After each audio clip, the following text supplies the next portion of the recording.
In a small village on the outskirts of Montana, USA, lived a boy named Jhony. Jhony was a curious and intelligent child. Despite living a simple life with his mother, who worked as a leather craftsperson, every morning, Jhony enjoyed exploring the vast meadows around his village, picking wildflowers or searching for uniquely shaped rocks that he would store in an old box in his room. One bright morning, Jhony ventured farther than usual. Driven by his curiosity, the cool breeze carried the scent of wildflowers and wet leaves. In the distance, he heard a strange sound, a low moan, almost like a whimper, but weaker. The sound came from the direction of a small marsh at the edge of the dense pine forest. Cautiously, Jhony followed the noise. When he arrived, Jhony was met with a surprising sight. A young mountain lion with beautiful golden fur was stuck in the mud. Its small body was nearly submerged, and it was struggling desperately to free itself.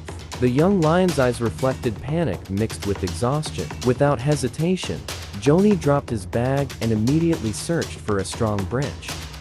"Don't worry, I'll help you," Jhony said softly, trying to calm the young lion. He extended the branch towards the lion and carefully began pulling it out.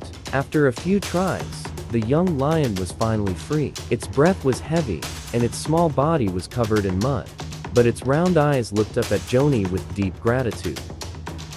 Jhony decided to take the young lion home. When they arrived at their small wooden house, his mother was initially shocked. "Jhony, this is a wild animal. What are you thinking?" she exclaimed.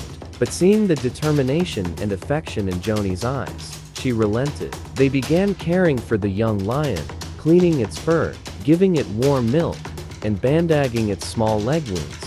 Jhony named it Rimba, inspired by the wild spirit he saw in its eyes.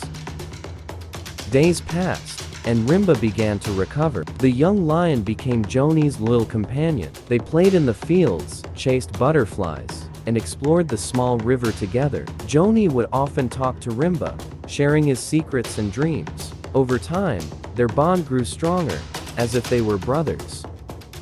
However, Rimba grew quickly. The small body that once fit perfectly into Jhony's arms was now strong and majestic. The voice that used to be soft now echoed with a roar that could send shivers down the spine. The villagers began to worry. They feared that Rimba, though tame around Jhony, could one day pose a threat. "Jhony, I know you love Rimba," said the village elder, a wise old man, during a visit to Jhony's house one evening. "But he is a wild creature. He doesn't belong here in the village. If he stays, it could endanger us all." Jhony listened to his words with a heavy heart. He knew the elder was right.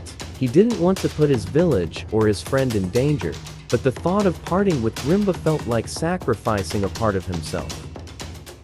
The next morning, Jhony took Rimba to the pine forest by the marsh where they had first met. With tears streaming down his face, he hugged Rimba tightly. "You are my best friend, Rimba. I'm doing this because I love you," he whispered with a trembling voice. He released the hug and gazed into Rimba's eyes one last time. "Go, live free as you should."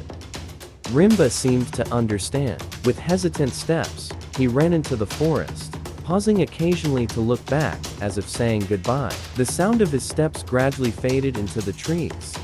After Rimba left, Jhony felt a deep emptiness. He often sat by the edge of the fields, gazing at the forest where Rimba had gone. But every time he heard a distant roar, he would smile, believing it was Rimba's way of letting him know that he still remembered his human friend.